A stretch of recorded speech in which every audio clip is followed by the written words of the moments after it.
और बीजेपी का कहना है कि उन्होंने 2014-19 जो भी वादे किए थे सारे वादे पूरे किए हैं, चाहे वो स्मार्ट सिटी का वादा हो, किसानों का, मतलब किसी सारे वादे उनके पूरे हो चुके हैं। क्या लगता है आपको? और मोदी प्रधानमंत्री जी भी कह रहे हैं कि वो गारंटी दे रहे हैं कि मेरी गारंटी पर जनता दोबारा चुनने जा रही है। मैं समझती हूँ लोग समझ गए हैं कि इनकी जो गारंटी जो अभी लेटेस्ट वर्ड निकाला है ये खाली एक झुंझुना है।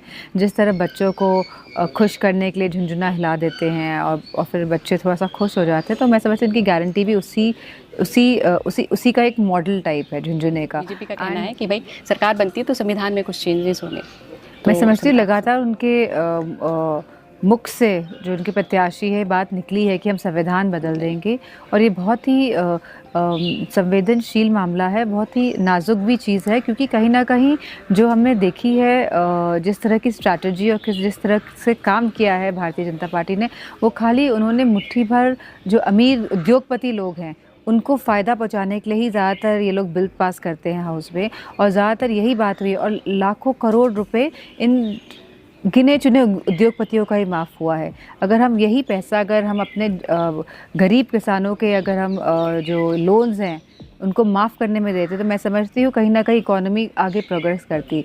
लेकिन ये ऑलरेडी जो ब्लैक लिस्टेड लोग हैं जिनके लोन्स हैं उन्हीं को आपने उन्हीं के कर्ज आपने माफ़ करके फिर बैंकों द्वारा उन्हीं लोगों को आप कर्ज दे रहे हैं। तो कहीं ना कहीं ये दोहरी मतलब दोगुलापन बीजेपी का इसमें बहुत नजर आ इस रहा बार है। चुनाव मैदान में और काफ़ी चर्चा में है, तो और उनको देखते हुए ऐसा लग रहा है कि उनके अंदर एक अभी से एक पॉलिटिशियन नज़र आ रहा है।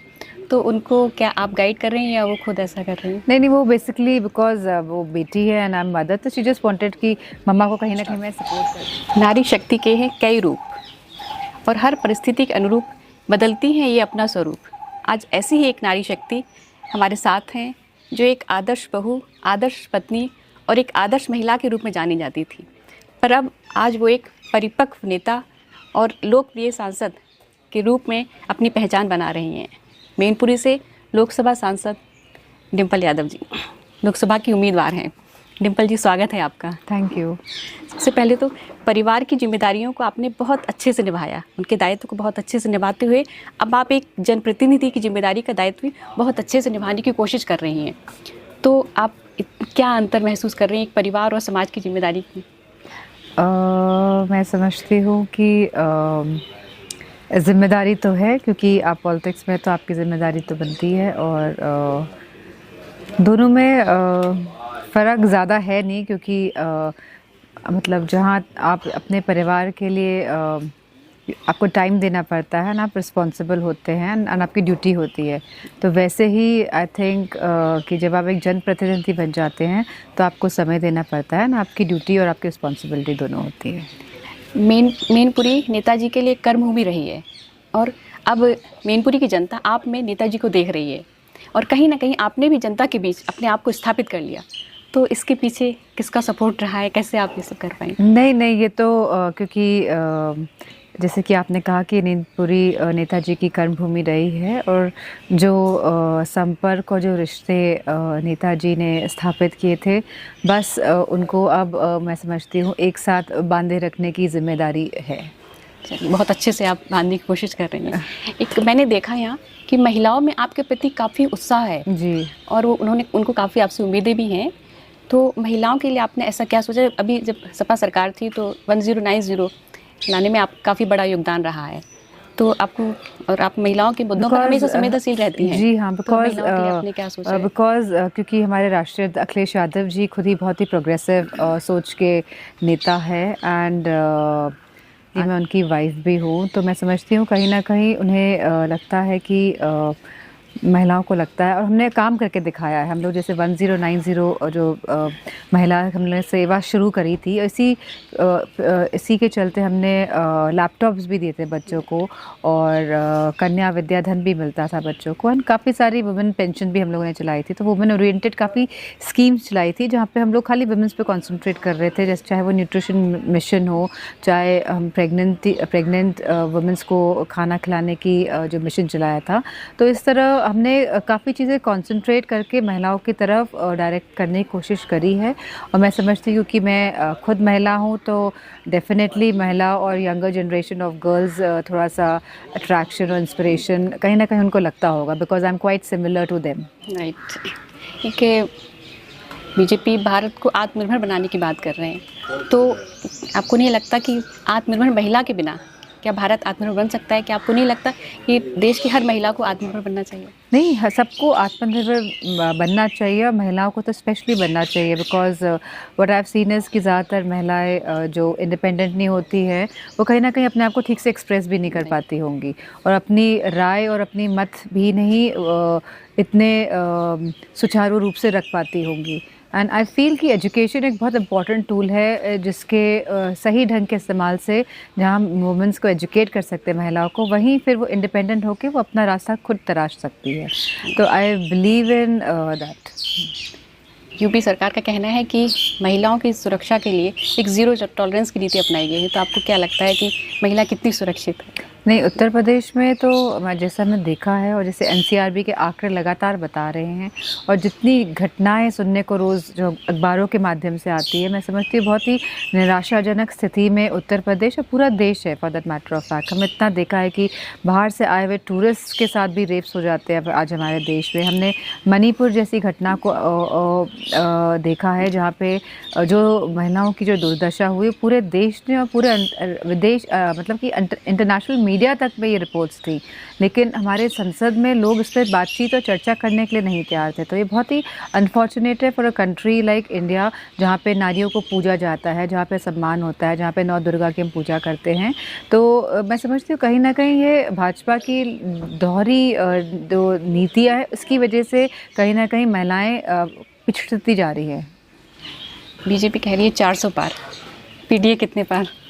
पीडीए सरकार बनाने के लिए मैं समझती हूँ बहुत पूरे ज़ोर तोड़ से लगा हुआ है और इस बार क्योंकि सब वर्ग और सब समाज के लोग चाह रहे हैं कि कहीं ना कहीं बदलाव और परिवर्तन आए, क्योंकि मैं समझती हूँ 10 साल का कार्यकाल बहुत होता है एंड जो गवर्नमेंट की जो नीतियाँ हैं कहीं ना कहीं उसने हर वर्ग और हर समाज के लोगों को हर्ट करा है, कहीं ना कहीं चुभन महसूस हो रही है अब सबको। आई थिंक बीजेपी ने एक और महिलाओं के लिए सेंट आरक्षण की बात कही थी। हम चाह रहे थे इस बिल में कि सभी महिलाओं को उसका मतलब कि सभी जाति की महिलाओं को इसमें इस रिजर्वेशन में हक मिले, बिकॉज़ ज़्यादातर महिलाएं अभी उतनी तरह से स्थापित नहीं हो पाई हैं जिस तरह से उन्हें आगे बढ़ना चाहिए। हमने इस बात रखी कि जहाँ पे हम दलित बहनों को रिजर्वेशन दे रहे हैं वहीं पे पिछड़ी अति पिछड़ी महिलाओं को, अल्पसंख्यक महिलाओं को भी हमें देना चाहिए। राइट जी। और बीजेपी का कहना है कि उन्होंने 2014-19 जो भी वादे किए थे सारे वादे पूरे किए हैं, चाहे वो स्मार्ट सिटी का वादा हो, किसानों को, मतलब किसी सारे वादे उनके पूरे हो चुके हैं। क्या लगता है आपको? और मोदी प्रधानमंत्री जी भी कह रहे हैं कि वो गारंटी दे रहे हैं कि मेरी गारंटी पर जनता दोबारा चुनने जा रही है। मैं समझती हूँ लोग समझ गए हैं कि इनकी जो गारंटी जो अभी लेटेस्ट वर्ड निकाला है ये खाली एक झुंझुना है। जिस तरह बच्चों को खुश करने के लिए झुंझुना हिला देते हैं और फिर बच्चे थोड़ा सा खुश हो जाते हैं, तो मैं समझती हूँ इनकी गारंटी भी उसी का एक मॉडल टाइप है झुंझुने का। एंड लोग समझ गए क्योंकि इतनी बेरोज़गारी, इतनी महंगाई, किसान परेशान, आप पीसफुल आंदोलन नहीं करने देना चाहते हैं, आप जो चुनाव होते हैं लाइक ज़िले के लेवल के, आप उनको भी आप सुचारू रूप से नहीं करना चाहते, आप कहीं ना कहीं प्रशासन का प्रयोग करके उन चुनावों पर भी हावी हो जाते हैं। तो कहीं ना कहीं लोग समझ रहे हैं कि अगर आज बदलाव और परिवर्तन नहीं आएगा तो शायद कभी भी हमारा देश परिवर्तन की तरफ नहीं देख पाएगा। उनका कहना है कि अगर सरकार बनती है तो संविधान में बदलाव करेंगे, तो आपको क्या लगता है? किनका कहना है? बीजेपी का कहना है कि भाई सरकार बनती है तो संविधान में कुछ चेंजेस होंगे। मैं समझती हूँ लगातार उनके मुख से जो उनके प्रत्याशी है बात निकली है कि हम संविधान बदल देंगे, और ये बहुत ही संवेदनशील मामला है, बहुत ही नाजुक भी चीज़ है, क्योंकि कहीं ना कहीं जो हमने देखी है जिस तरह की स्ट्रैटेजी और जिस तरह से काम किया है भारतीय जनता पार्टी ने, वो खाली उन्होंने मुट्ठी भर जो अमीर उद्योगपति लोग हैं उनको फ़ायदा पहुंचाने के लिए ही ज़्यादातर ये लोग बिल पास करते हैं हाउस में, और ज़्यादातर यही बात हुई और लाखों करोड़ रुपए इन गिने चुने उद्योगपतियों का ही माफ़ हुआ है। अगर हम यही पैसा अगर हम अपने गरीब किसानों के अगर हम जो लोन्स हैं उनको माफ़ करने में देते तो मैं समझती हूँ कहीं ना कहीं इकोनॉमी आगे प्रोग्रेस करती। लेकिन ये ऑलरेडी जो ब्लैक लिस्टेड लोग हैं जिनके लोन्स हैं उन्हीं को आपने उन्हीं के कर्ज़ आपने माफ़ करके फिर बैंकों द्वारा उन्हीं लोगों को आप कर्ज़ दे रहे हैं। तो कहीं ना कहीं ये दोहरी मतलब दोगुलापन बीजेपी का इसमें बहुत नज़र आ रहा है। बेटी अदिति भी इस बार चुनाव मैदान में और काफ़ी चर्चा में है, तो और उनको देखते हुए ऐसा लग रहा है कि उनके अंदर एक अभी से एक पॉलिटिशियन नज़र आ रहा है। तो उनको क्या आप गाइड कर रहे हैं या वो खुद ऐसा कर रही हैं? नहीं वो बेसिकली बिकॉज वो बेटी है एंड आई एम मदर, तो शी जस्ट वांटेड कि मम्मा को कहीं ना कहीं मैं सपोर्ट कर लूँ या कहीं ना कहीं कुछ कर सकूँ, तो I think so she is just here for like some time. Akhilesh ji और आप दोनों एक दूसरे के सलाहकार बनते हैं? कभी कभार। मैनपुरी की जनता के लिए नेताजी के ऐसे कौन से सपने थे जो अधूरे रह गए, जिन्हें आप पूरा करना चाहेंगे? मैं समझती हूँ कि मैनपुरी में काफ़ी काम हो चुका है एंड अब पूरी मैनपुरी में बहुत सारे काम और हो सकते हैं, क्योंकि आफ्टर सम टाइम जो काम हुए उनको थोड़ा सा मरम्मत की ज़रूरत है, कहीं ना कहीं कुछ नई डिमांड्स आ रही हैं, तो हम इस पर देखे हुए हैं। और जब भी सरकार बनेगी, क्योंकि आप संसद निधि से तो कम काम करा सकते हैं, लेकिन हमें लिस्ट मिलती रहती है, हम उसके अनुसार काम कराते रहते हैं। चुनाव के प्रति कितने आश्वस्त हैं? नहीं, अच्छा चुनाव होगा और जीत तो सुनिश्चित है, लेकिन वोट कितने हम लोग बढ़ा ले जाते हैं, मैं समझती हूँ अभी संघर्ष उसी बात का है। अपने बिजी शेड्यूल में से मुझे वक्त देने के लिए आपका बहुत बहुत शुक्रिया। Thank you so much.